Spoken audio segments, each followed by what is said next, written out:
안녕하세요. 한국강사교육인협회 대표 신선민입니다. 네, 안녕하세요. 네, 세종 비추어 진로 적성 연구소의 네. 이지연입니다. 네.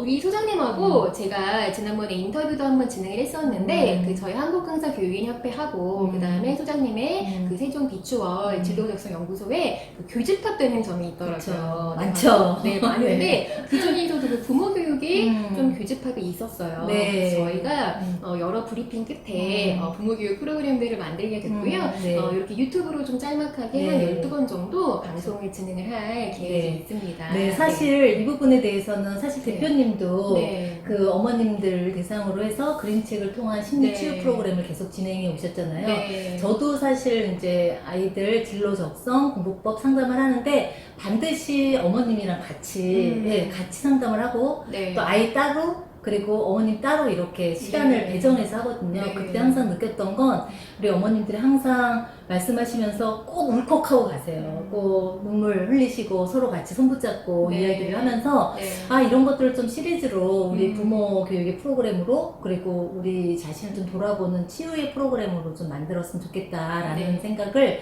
대표님과 같이 네. 좀 의논을 하면서 네. 결국 네. 이제 프로그램을 만들었습니다. 네, 그래서 12번에 걸쳐서 앞으로 네. 저희가 방송을 할 거고요. 오늘 그 첫 시간으로 네. 주제가 심상치 않습니다.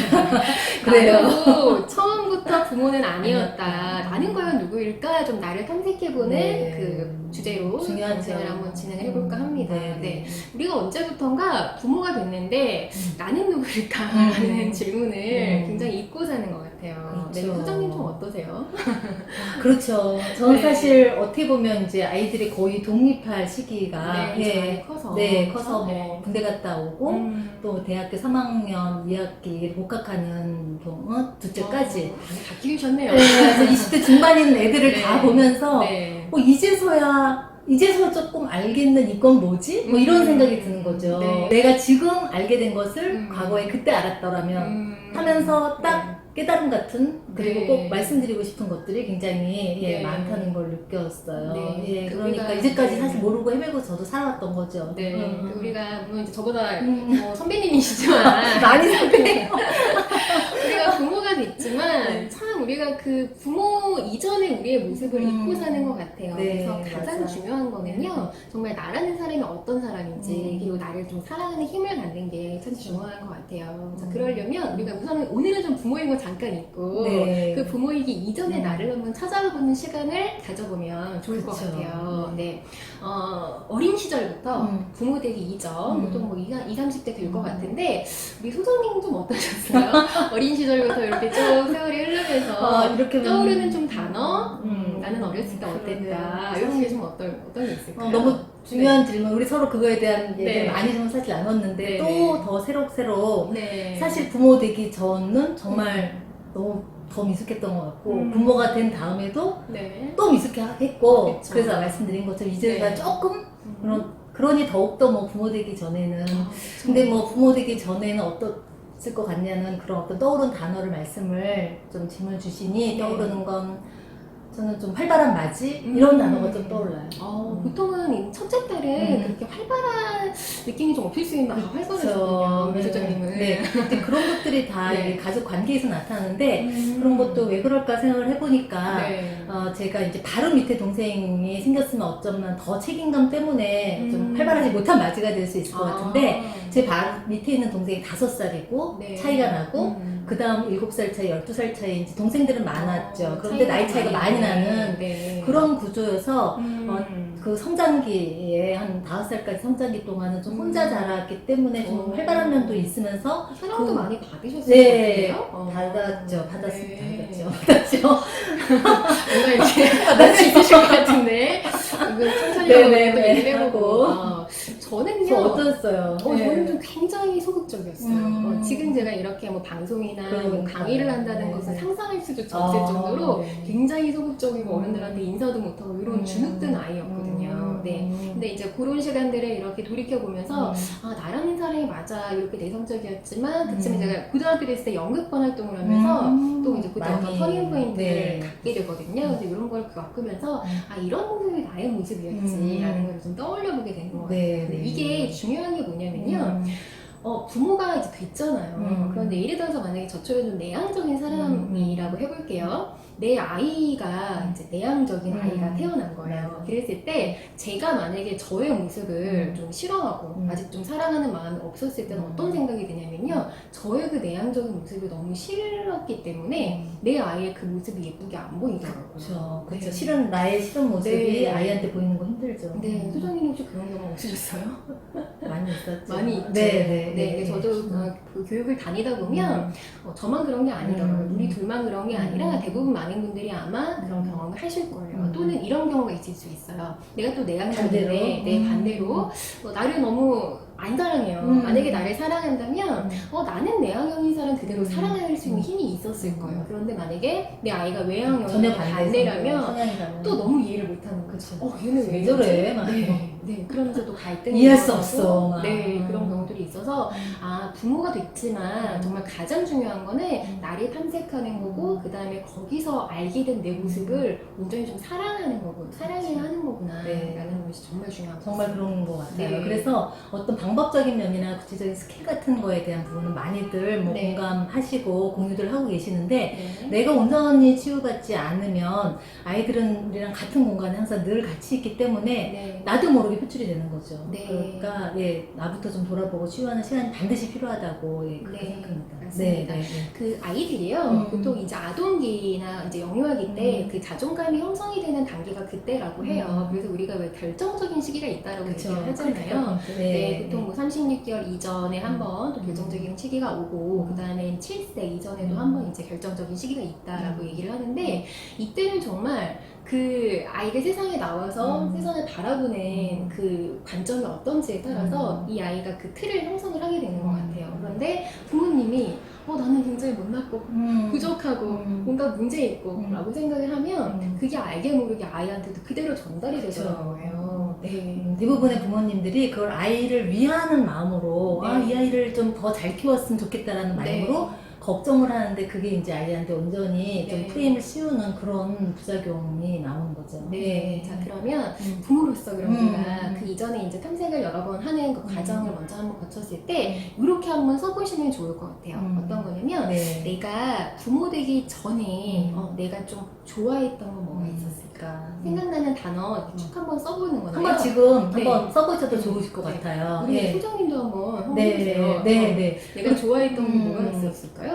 그쵸. 근데 이제 그런 부분을 활동을 좀 어머님들이랑 같이 좀 해보고 그러면서 한편으로는 또 저 스스로도 한번 돌아보고 이럴 때 떠오르는 단어 지금 한번 얘기해 볼까요? 떠오르는 단어. 저는요 책은 우선 되게 좋아했었고요. 그 다음에 연극을 되게 좋아했었어요. 네, 그런 어떤 문학 작품 같은 거 굉장히 좋아했었거든요. 수영님은 어떠셨어요? 저는 뭘 좋아했죠? 어쩌면 저는 좀 사실 그러네요. 내가 뭘 좋아하는지 잘 모르고 살았던 것 같아요. 맞아요. 그냥 전형적으로 그냥 공부만 너는 하면 돼.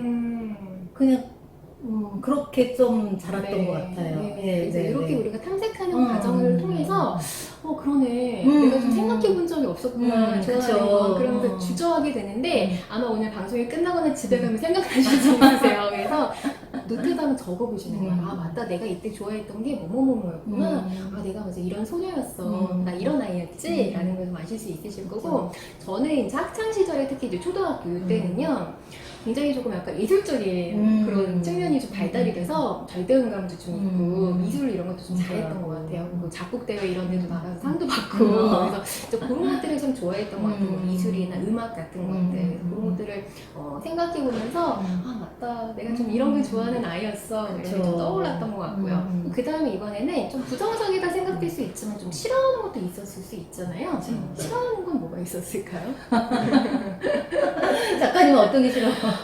저는 그 약간 좀 반항적인 태도가 제가 좀 있었던 것 같아요. 그래서 이 중고등학교 때는 조금 안 그런 척 하면서도 약간 좀 사회를 좀 비판적인 시선으로 바라보기도 하고 나름대로 마음속으로 이렇게 토론도 하면서 좀 불합리한 부분들에 대해서 이거는 이렇게 좀 개선이 돼야 된다는 그런 시선이 조금 있었더라고요. 생각해보니까.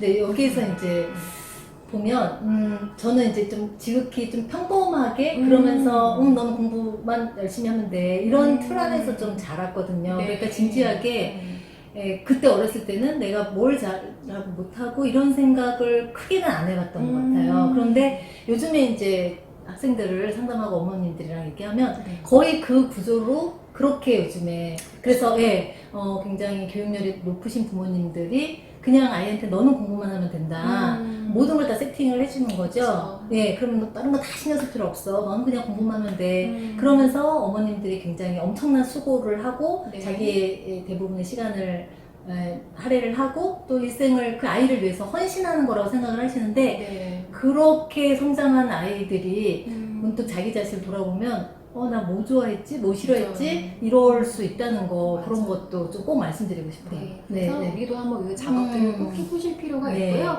내가 부모이기 이전에 하나의 온전한 사람으로서 나는 이런 성향이었고 이런 사람이었어 라는 걸 좀 객관적인 시각으로 또는 주관적인 시각으로 바라보는 그쵸. 작업이 꽤 필요합니다. 그래서 지금도 우리 소장님이 바로는 생각이 안 나셨지만 분명히 생각나실 거예요. 그래서 아마 집에 가서 일기장에 빼곡히 쓰실 거라고 제가 생각이 들어요. 네. 근데 이제 좀 더 다른 측면으로 좀 보시라고 네. 뭐 왜 없겠어요. 이제 그 다음에는 네. 물론 이제 그런 뭐 트레이닝의 시간도 있었고 네. 또 부모님들한테 그런 교육의 프로그램이 있었지만 그렇죠. 이제 이런 관점으로 특히 사실 어머님들을 만나면서 굉장히 많이 안타까웠던 건 그런 구조로 계속 되풀이되고 있는 그리고 요즘에는 뭐 외동 자녀들도 많이 있고 그러기 때문에 교육률도 높아지기 때문에 물론 안 그런 가정들도 많이 있지만 또 반대로 그런 구조 속에서 있는 거 이런 부분을 저는 좀 꼭 말씀드리고 싶은 게 많이 있더라고요. 그래서 그런 부분으로 좀 혹시 지금 이 순간에도 자녀들과 그런 프레임이 있지 않나 이런 거 좀 돌아보시라고 한번 그렇게 말씀.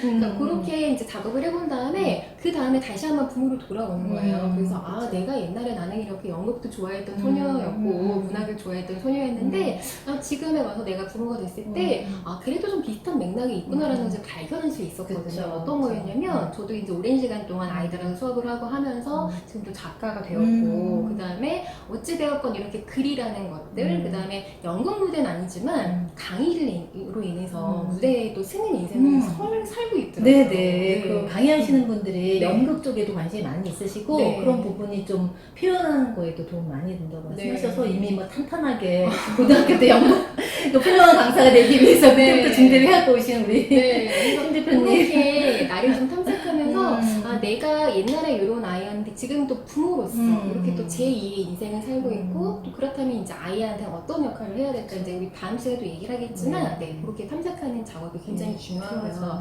그러면 이렇게 탐색을 하고 나서 이걸 좀 구체화하는 것도 중요하거든요. 이렇게 그 나하고 대화하는 방법 뭐가 있을까?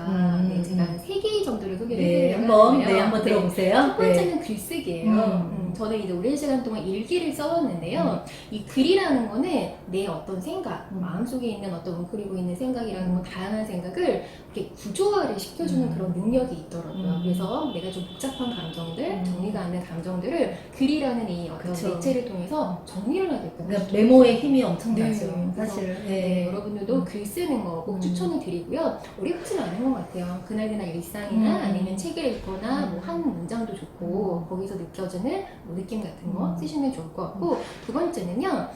그림이라던가 어떤 예술 매체 같은 걸 활용해서 나의 무의식을 좀 끄집어내보는 거예요. 혹시 소장님 좀 미술 같은 거 좀 어떠세요? 작가님은 뭐 워낙 음악이나 미술 쪽에 관심이 많이 있으셨고 어렸을 때 그런 활동을 많이 하셨는데 저는 좀 자연 계열 학생이었고 그랬기 때문에 어찌 보면 성장 시기에는 별로 그렇게 많이 접해보질 못했던 것 같아요. 그런데 이제 요즘에는 그런 어떤 감수성이 많이 발전이 되고 일하다가 지치면 여기 예술의 전당 가가지고 혼자 가서 좀 보고 오고 그런 게 많이 치유가 되더라고요. 그래서 제가 뭐 하고 있는 그림책 마음 공부 같은 경우도 그림책이라고 하는 것도 굉장히 예술 매체거든요. 그래서 그런 것들을 활용하거나 아니면 그냥 집에서 아이들하고요 아주 뭐 번잡스럽지 않게 그림 그리는 것만으로도요 내 무의식이 툭툭 표출되는 경우가 굉장히 많아요. 그래서 그렇게 예술 매체를 활용해서 나의 무의식을 좀 알아보는 방법이 있고 마지막 세 번째는요 중요한 것 같아요. 그러니까 관계 속에서 내가 좀 객관적인 시각으로 나를 바라보는 힘을 갖는 거. 네. 사실 이렇게 말씀을 주시고 또 우리 프로그램에도 이런 부분들이 있지만 네.